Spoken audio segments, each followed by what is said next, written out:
Welcome back to another technical deep dive here in the debug zone.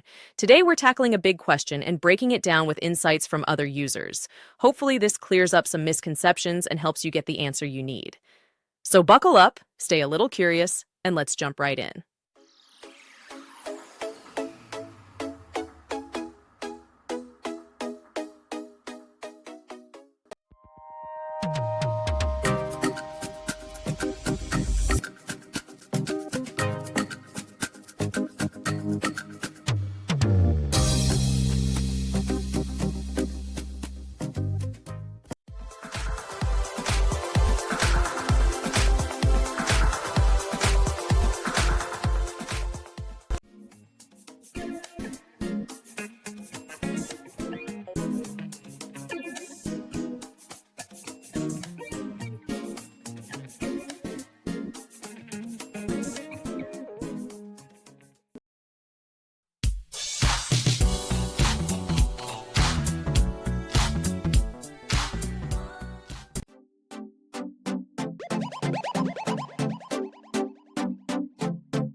And that's a wrap.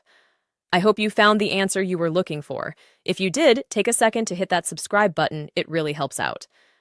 And let me know in the comments which solution worked best for you. See you next time in the debug zone.